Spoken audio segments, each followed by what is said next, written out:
And we are back with another edition of How About Them Celtics Talking Seas with Bobby Kravitsky of SI Media Group. Bobby, how are you doing today? Doing fantastic. Very excited for what we'll be diving into today, and that is a pretty big back-to-back against first the top team in the West, the Minnesota Timberwolves, who beat them in Minnesota earlier this season in an overtime tilt, and then of course Giannis and the Bucks round 2 for this season in Milwaukee this time. So it's two measuring tests for the Celtics, and as challenging a back-to-back as you're going to come up against. Yeah, big back-to-back coming up. Timberwolves, Bucks, two top teams in the NBA. Before we get there, though, the last game still stinging in the minds of some Celtics fans. Lost to the Pacers. No Jason Tatum, no Sam Hauser. Pacers lost Halliburton at halftime. It got weird in the second half.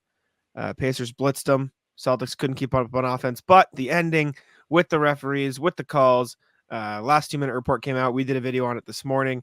That got people pretty fired up. And the result is they doubled down on the Jaylen Brown overturned call, said, nope, Buddy Hield didn't foul him.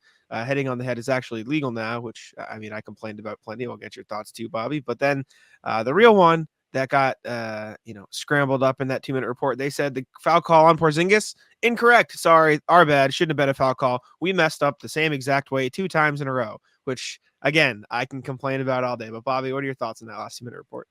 Well, you knew, because this is the key distinction here, that it was the replay review that overturned the call on the court. It wasn't for as much smoke as, and now I can't even remember his name, James Williams, the lead official, whatever it is, that Jaylen Brown had the conversation with, and people have found out that he went to high school and college in Indiana, and I didn't fact check it, but according to Celtics Twitter, the Pacers are like 35-3 when he does their games. So the lead official, I think it was James Williams. I might have the last name wrong. My apologies. But nonetheless, he's not the one who overturned the call. So the league office, Joe Mazzulla can say all he wants. 4:00, can't wait for this to come out. The league office I would have been shocked if they said, you know what? That was our bad. And it's not the same people handing out the last 2-minute report as in the replay review center, but I would have been surprised if that came down. And so instead, what do they give you? No. Okay, we're not going to acknowledge this, but here's how we did mess up. And, Porzingis, that to me, you guys tell me, that looked like a foul. He makes contact with his arm. I think that's undeniable. And then the end, Jack, you can disagree. That's okay. And then the end, that just seemed almost like they're not going to call that either. So, yeah, I'm sure that one was a legitimate mess up, but that rarely gets called on a lob play like that at the end. So I think that they danced around the real issue. It was so close what happened with Jaylen Brown. I think that he undeniably, and it's just physics, he hits him in the head and then his arm goes up and he gets the ball, and that's a foul. And I think that to, one, get it wrong, and two, overturn it, what the ruling on the court was when it's so close, that's where they messed up. I think this whole last 2 minutes makes for an interesting outlook for the Celtics. What are you going to do about it, buddy? Is essentially have to ask themselves. They could continue to complain, or are we going to see them take it into their own hands and start flopping? Because you can say, and I don't like flopping, but if you're Jaylen Brown, right, like put yourself in his shoes. He thinks he got whacked. League says no. Buddy Hield says yes. And he's like, well, what do I have to do to make this go in my favor? If Jaylen Brown gets whacked in the back of the head and then flails, I think that's a little bit harder of a call to overturn. I never quite thought I would see myself sitting here being like, maybe they should flop more. But this is the reason why you see players flop, is to get calls, to get attention. I don't really know if it's going to be their calling card going forward, but it's something that I would at least look for tonight as they play Minnesota. Kind of curious to see if they're like, we're going to make a big stink out of this. Here we go. Because they haven't exactly been calling the flopping technicals that they said they were going to call. They've been dishing out fines, which I think has just been a thing for years. Tough week to be an official. I feel a certain way about the last 2-minute report. I think what they said on the report is fair and true, but that's my own outlook on what I think fouls should be and what they shouldn't be. I don't think jump shooters should be a rewarded group as they take contested looks.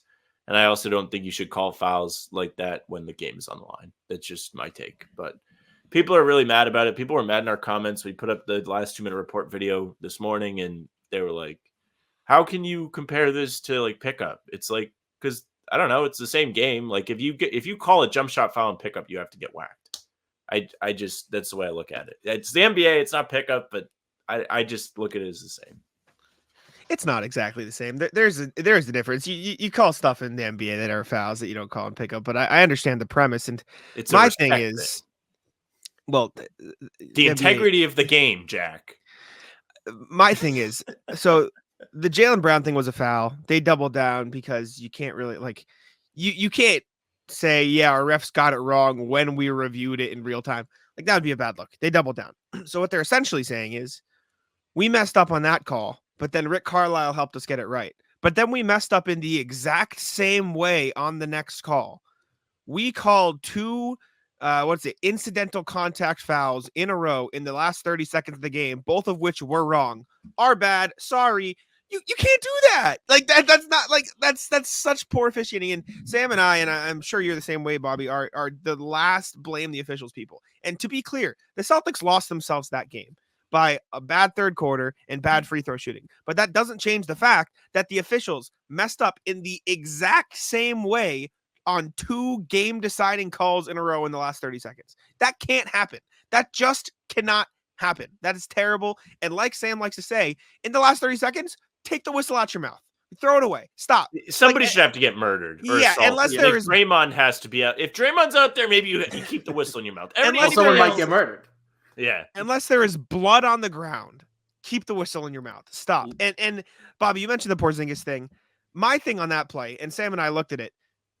If anything, that's an offensive foul. Mathurin jumps into him. Jumps into him. You can't, that is literally, they changed the rule to make it so you cannot do that. And then they called the foul on Porzingis anyways. It was a terrible end of the game. Again, not the reason the Celtics lost the game. We had a guy in our comments today saying, it's embarrassing. The Pacers won fair and square. The Pacers won the game because the Celtics failed in the third quarter. That doesn't change the fact that the referees absolutely fumbled the bag in the last 30 seconds. That Brown call was, I'm sorry. I don't care they overturned it. That is the textbook definition of a foul. He got hit in the head. I don't care if he blocked the shot. If I tip the ball and then wind up, punch you in the back of the head, that's still a foul. Just because I got the ball first doesn't matter. Like, that's not how fouls work. And then the Porzingis thing, they admitted wasn't a foul, and I didn't think it was a foul at the time. It was just an egregious couple of missed calls. Kristaps Porzingis and Jason Tatum took to Twitter. Porzingis just said on to the next, whatever, I'll note it. Like Tatum was like, that's some crap. I think they'll move on. I don't think they'll let it affect them as they've done with every mishap all season, but that's an unacceptable end to the game. I complained about it in the video, but that was tragic the way that game ended with the foul calls. Yeah, it all goes on the ledger. The officials need to be better. And also, I think that the Pacers were surprisingly more composed than the Celtics coming out of halftime after they were the team that lost their star during the game. And I don't think not having Tatum, it's easy to say if he's there, the Celtics win, they sweep this mini series. But I think that's a weak excuse to indulge in there's plenty of talent on the court for Boston on Monday night to win that game. Then Indiana loses Halliburton. You should have been able to close it out. But instead, I think the Pacers did a better job of keeping their composure. And they did it again once the Celtics regrouped and they go on a run late in the third quarter. They go on, I think it was a 7-0 burst in the fourth to take the lead. And Indiana, again, regathered itself and was able to bounce back and ultimately prevail thanks to some officiating luck. Again, it all goes on the books. But that's why I don't want to see, Sam, at least for Wednesday's game, I don't want to see the Celtics lean into the flopping thing because that's kind of seems like immaturity to me. I want to see them vote, right? And so indulge in your emotions, be pissed off that you got hosed, but be a championship contender and look the part, play the role. And that means you flush this and focus more now on internally what we need to solve. It is funny that you mentioned that. the Celtics of old have let the referees impact them greatly.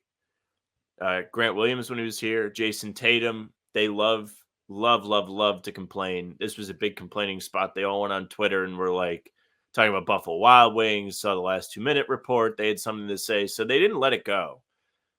But what rules about this loss is it happened on January 8th. And in probably at least 3 months, or at most 3 months, at least 3 months, it won't matter anymore.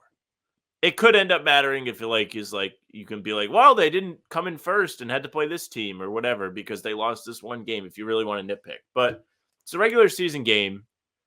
It doesn't really matter. And like you said, they put themselves in position to lose the game.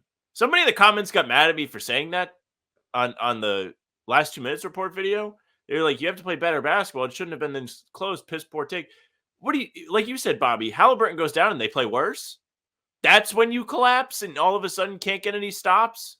The guy that is the driving force behind Indiana's high-powered offense is no longer in the game, and then you can't get them to have an empty trip? Unbelievable stuff from the Celtics to even get to this position. I don't care who was out. The only you can point to Tatum being out thing is that they had to have the double bigs in there in the fourth quarter, which wasn't the greatest defensive thing. They were getting targeted, blown by on the perimeter, or they had to give up extra space for threes so they wouldn't get blown by. But besides that, you have most of your stars out there. Be serious, win games. It's that simple. Yeah. I mean, I think we've been pretty sound on that standpoint.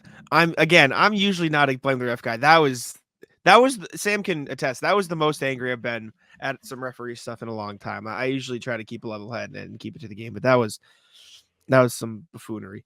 Anyways, let's move forward. Tough Pacers game. Celtics have to move forward, like y'all mentioned. Keep a level head. Take on the Timberwolves and the Bucks 2 in a row. Got the Timberwolves tonight as we're recording this, and as you're hearing this, it'll probably go up around 4:35. And then the Bucks tomorrow on a back-to-back in Milwaukee. Have to travel in between. Timberwolves dealing with some travel issues of their own, coming up from Orlando where there was a storm. They couldn't get in last night, so they got in this morning. And are they on a back-to-back, or are they? They are in a back-to-back. They played the Magic, whomped them. They will be Did on they a get in? back-to-back. Do we know that they got in?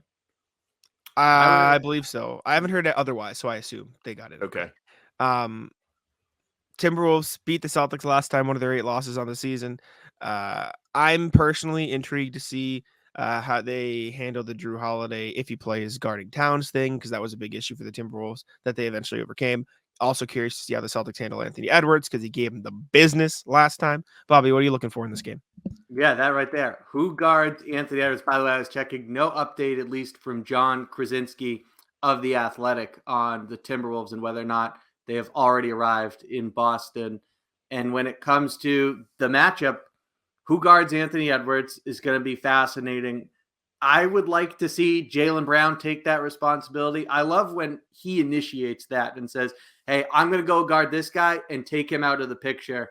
And he's got the tools to do that against pretty much anyone on the court. And so that's what I'd like to see. I think that positions the Celtics well across the board. But if it's Tatum, you get that too. Drew Holiday, I think at least at times they're going to put him on Towns again and say, let's see what happens here. And then secondly, someone who flipped the game, I thought the Celtics got off to a good start in Minnesota, was Naz Reid. So how do they handle once it becomes pattern matching and all that, especially because we don't anticipate that Al Horford is going to play tonight, save him for Milwaukee on Thursday. So it's going to be really interesting to see how the battle of the second units and all of that starts to unfold. Well, you know what this is calling for is a big OShea, at least minutes night. Probably going to see a lot of him. We've seen a lot of OShea Brassette over the last week, really since the new year. I think he's played like real minutes in 5 of the last 6 or something like that. He's become a staple of the rotation. It has a little bit to do with like Porzingis getting hit in the eye, guys being in and out of the lineup. Sure. So you're going to see that again with Horford being out, but he's been mostly okay. The shooting hasn't been there, but the hustle has. And against Minnesota, I think you're really going to need him to be the strong defender, athletic guy on the boards that he's been. So that's going to help you if Horford's out. Minnesota has not been playing great basketball. They're 6-4 in their last 10. They did whomp the Magic yesterday, but they've really been on a skid. This is a time to get some revenge. You had a winnable game in Minnesota despite Derek White not being in it. I think he missed that one. And Correct. Derek White missing games has been a big deal this year for the Celtics. When he plays, they are much better. Just you're at home, still undefeated. Got to keep it going. Got to keep it going. Tatum should be back. I think Drew Holiday is also questionable with injury management. It just everybody's just on the injury management. Most injury management I've ever seen from the Celtics. Means I will they're say, being careful. that's what I was gonna say. I'd rather see the Yeah. management than the injury. So I'm Yeah, okay I'd with rather this see now. Greg right Popovich elbow playbook. sprain management than Yeah, right yeah, yeah. elbow sprain. Yeah, It's a Right, good learn word. from the Spurs. that's It's a good fine word with in that me. context. But yeah, interested Yeah. to see Mike Conley too, because I think they use Mike Conley a good amount, but he is on the older side, so he hasn't been super consistent for them. And for what I've heard, that's been a big part of their shortcomings in the last 10 games. Also, Rudy Gobert just randomly punched Dwight Powell in the face when they played Dallas not that long ago. I don't know if you guys saw that clip, but they were in the box outs of a free throw. They just like whacked him. I mean, he'll do some shenanigans every now and then. He got like Rudy's humbled not. by Draymond, and then he's like, "Well, now it's my turn. Like I have to pass it on." It's like Who'd the he hit? movie It Follows. He hit Dwight Powell. I want to find the video now. You got me intrigued. It was Just on Reddit. displaced anger got it. and maybe a little embarrassment about what happened with Draymond. Yeah. And poor Dwight Powell became just an innocent victim. Keep your eyes Let's on see. Dwight Powell now to see if he will be an assault man. Oh my- Wham!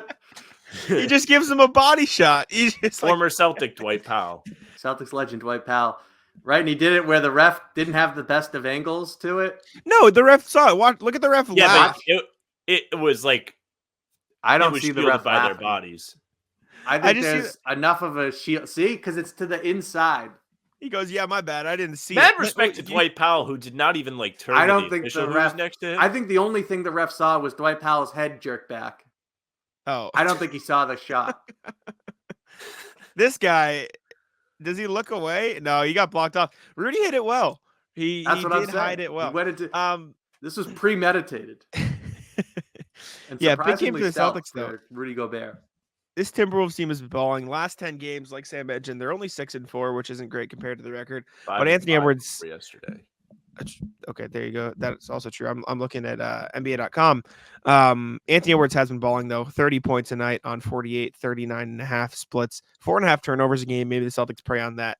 Cat's been efficient as all heck all season long. Rudy I Gobert think you could say that this defense. is Towns' best season. I think there's a strong case for that. I think so. They're using him well. It's going to be interesting to see how the Celtics guard him if Holiday is out. You have to assume that one of the Jays gets the Ant matchup. I wonder if they would go to Derek White and then just sort of double. Like I do wonder if you can apply this sort of the same tactic that they use Drew Holiday in the post with Anthony Edwards and Derek White. Like, is Anthony Edwards strong enough to post Derek White up so fast that the Celtics can't send help? Because when you have Drew Holiday guarding Joel Embiid, it's him in the post, and sometimes he's strong enough to keep him out, but usually it is Joel Embiid gets there, the Celtics send help or show help and make Joel Embiid make a pass. Can you do the same thing with Derek White? Like, Derek White is quick enough to keep up with Edwards on the perimeter, right? Like he can guard him on the perimeter. It's just when he's driving and putting his shoulder into him that's the problem. I wonder if they could utilize Derek White in a way where they put him on him, show help when Edwards drives, and make Edwards be a passer. And he's a fine passer, but it's definitely not where he thrives. I think if Drew's in, you should definitely just put one of him or Jalen on Ant and let them work. But I think you could apply a similar thing with Derek White on some of these stronger guys and just showing help, because Derek White's a good perimeter defender. But I don't know. I'm going to be very intrigued by that Ant matchup and how the Celtics deal with a Timberwolves defense that shut them down pretty heavily last time these two teams played. They closed the lane really well. Jaden McDaniels did a phenomenal job. Maybe the best job guarding Tatum out of anybody this season. He's definitely up there. What's the key to stopping that defense or getting past it, Bobby? Is it just ball movement? Yeah, it's a great question. So I think the Celtics, and I'm glad that this was the topic we're still here, is that they got in trouble, and it's not the only instance of it, targeting the wrong matchup. And whether it was trying to foul out Anthony Edwards and becoming fixated on that to the point it became detrimental, whether it was challenging Jaden McDaniels, like they didn't know who he was. He's a terrific perimeter defender. And so more than anything, I think, and this is kind of like saying, that turnovers are a key in a football game. So forgive me, but I think so much is going to have to do with setting effective screens and getting guys off the body, creating separation, forcing switches, allowing your guys room to build some momentum, whether that's to get downhill, whether it's to come further out to get a three off the dribble. Those screens, I think, set the tone for offensive success in most possessions. And so for Kristaps Porzingis, this is one of the challenges that they are constantly working with him on. Hey, we need you, unless the play calls for otherwise, when we're asking you to set a screen, we're asking you to hold it and utilize your 7'3" frame to be able to effectively use some force and get us in a favorable position and try to create a numbers advantage. And so it's less about, hey, can you beat Anthony Edwards when he's engaged or Jalen McDaniels defensively in a one-on-one type of matchup and setting. It's more about team basketball, which calls for tempo to start and then being able to set these effective screens to put yourself in a numbers advantage or give someone space to get a shot off. Yeah, I'm very curious to see how Porzingis in particular fares against Rudy Gobert again, because we've seen Porzingis be able to be a huge force for the Celtics offense just by throwing him the ball at the free throw line and letting him turn over whoever's defending him, even when he's matched up against big guys at times, right? I think the screening is going to be important because, like you said, Bobby, he's going to be able to get mismatches and take advantage of those like he has all season. But from a team standpoint, you're still going to have Gobert down low waiting for you. The 3-point shooting of the Celtics will help kind of make him have to leave the paint. But still, Minnesota's prepared for that. And we've seen how teams playing the Celtics have been affected by the rim protection presence of Kristaps. So you're going to need a good 3-point shooting night out of the Celtics tonight for sure. Hopefully they've got it. Hopefully Derek White is able to break the JJ Redick curse. Has not been great since appearing on the podcast, since they were like, hey, you're shooting really good. And he was like, I know. And now that he knows, not good anymore. Tough look for Tommy Alter. Needs to correct himself there. JJ had it right, but anyways, after the Timberwolves, Celtics traveled to Milwaukee for back-to-back against the Bucks in Fiserv Forum. Last time they took on the Bucks went pretty well. Got close at the end, but the Celtics jumped out to a huge lead and ended up taking home the win. Part of me wonders if they are managing Holiday for this game so he can guard Giannis in that one, because that's what they did for most of that game. Interesting to see. But Bucks have been not very, I was about to say not very Bucky, but I don't think that plays as well as I thought it was going to. Bucks haven't been amazing in their last 10 games, 5-5. Defense has been pretty bad, as you say. Celtics have a 3.5 game lead above them right now. Obviously, they have the Timberwolves before that game, but a big chance to extend their lead atop the conference. Bobby, what are you looking for against Milwaukee? I don't think that this is changing for the Bucks because they don't really have the flexibility to get someone who's going to enter their closing lineup and help defensively, in particular in the backcourt. So they just need to hope that this two-man combination of Giannis and Dame carries them home, that they keep it close enough that Chris Middleton, he looks better of late after a really concerning start to the season, but major injuries in recent years. So you don't know what he's going to look like when we get to the playoffs. And the same goes for tomorrow night in terms of those defensive vulnerabilities. There's only so much they can do to mask it, and they have to hope that it's enough and they get the offensive firepower needed to be able to beat, especially a team like the Celtics. So it is a fun matchup, and there's so many different components to it. But yeah, I look at it and think that against Minnesota, it's a little bit like Orlando, where it's let's use the speed advantage and let's try to run on this team, especially when they go double big, which is most of the time. And then against Milwaukee, the mismatch to target is in the backcourt, especially Damian Lillard. That should be lunch meat. Get that switch and be able to go at him. And it could be an opportunity, especially because of the team they're playing, to say, Drew Holiday, this is your time. They're always encouraging him, be aggressive. Our offense is better when you're assertive.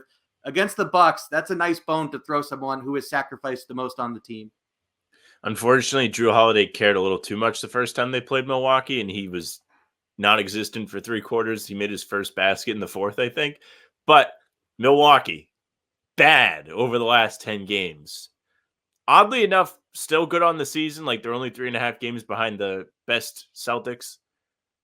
Like Jack said, they have been struggling. Giannis calling out the equipment manager, going through ripping everybody, saying everybody needs to be more accountable after they lose to Houston.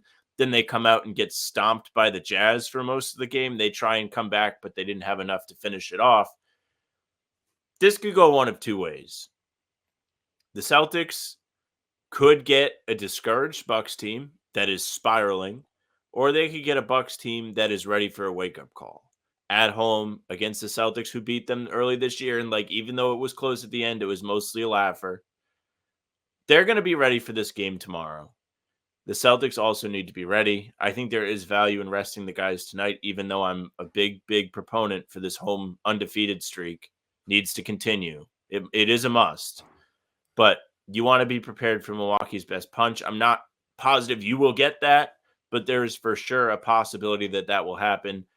As for Dame, I think he missed Monday's game against Utah due to personal reasons. I know he has stuff going on with his own life.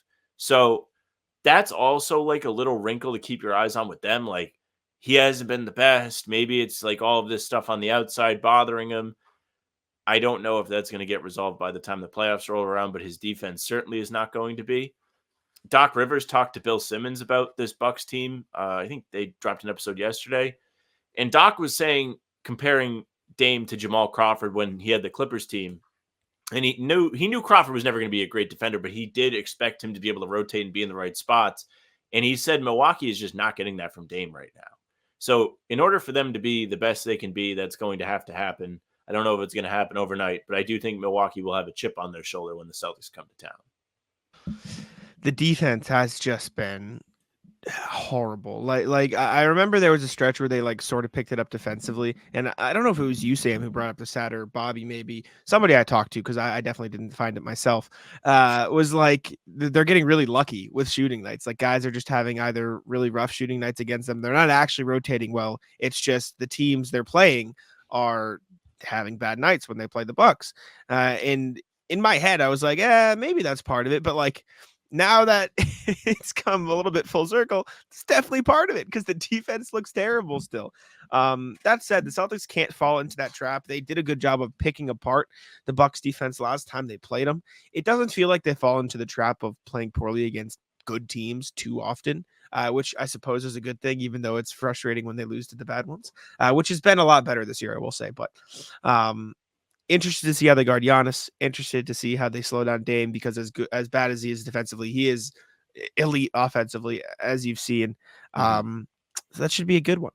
That should be a good game. I'm very excited for it. If we covered it all, do you guys want to do a card? You guys want to do a trivia card? Oh yeah, let's break it out. Yeah, I always forget because we haven't like I forgot last this time as routine. Mm-hmm. We didn't get to it last time. We all forgot, and I'm gonna put all my money on Sam. Yeah, that's a fair bet. That's a fair bet. We should give Bobby a head start. He should get the first 2 guesses. First 2 guesses. Okay. No, yeah. We're gonna keep going. I'm gonna be like Jersey Jerry here, where on my 2,000 plus try, I'll finally get a win. You know what? No. You know what I'm gonna do? You know what I'm gonna do today? So the best part about these cards is they have a Boston against the world. So there's a Boston side and there's a world side. So we're going to nerf Sam today and do an NBA trivia question. That's no fun. Sam's getting nerfed today. Sam still has Does that mean still so basketball. Celtics answers are not counted then?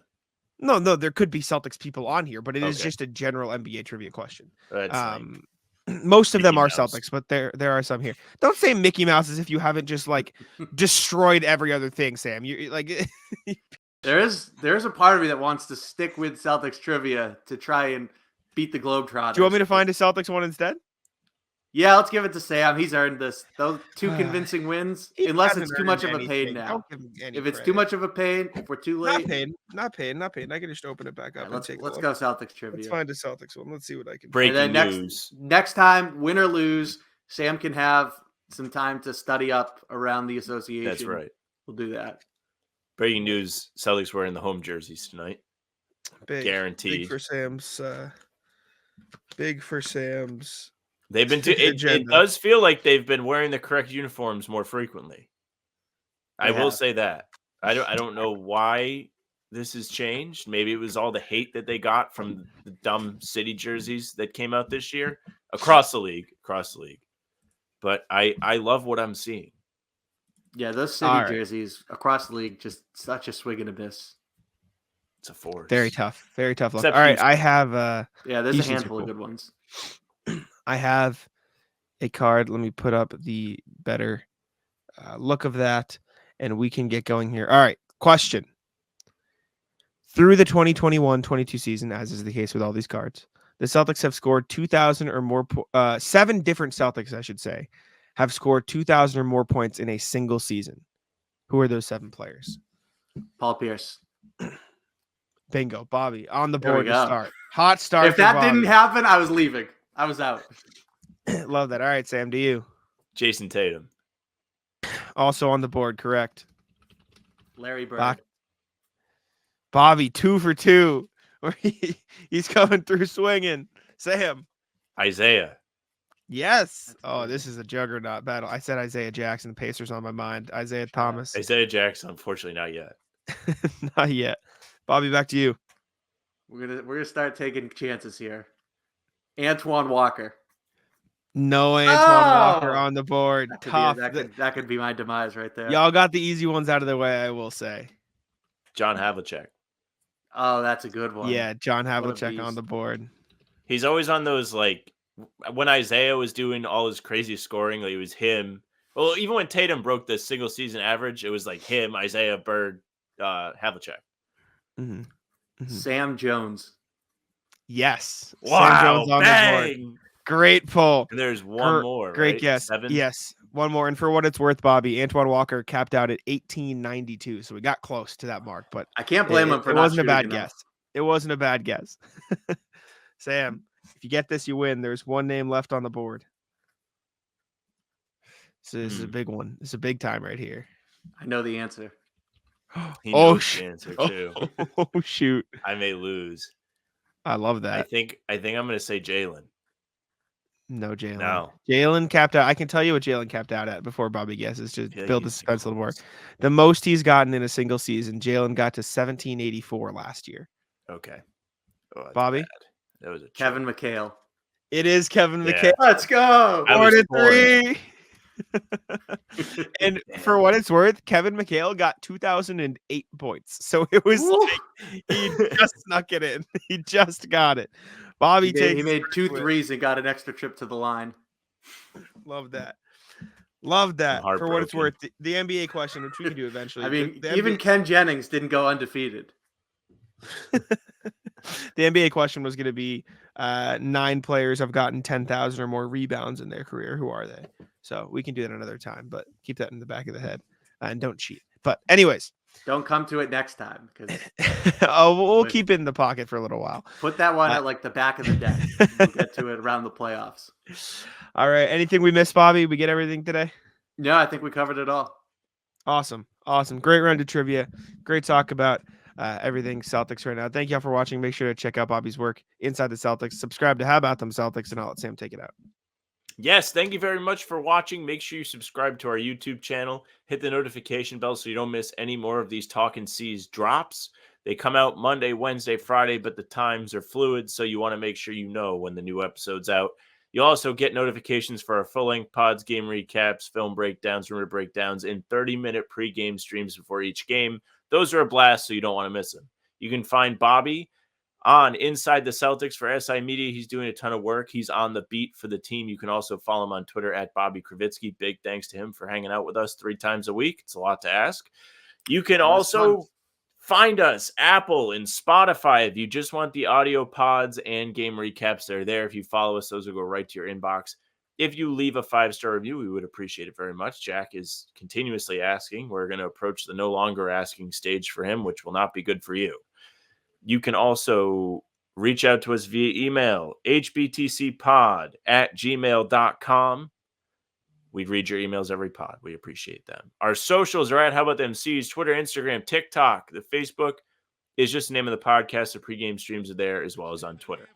Jack's Twitter, at Jack Simone NBA. My Twitter, at Sam LaFrance NBA. That's it for us. Bye. Tic-tac-toe.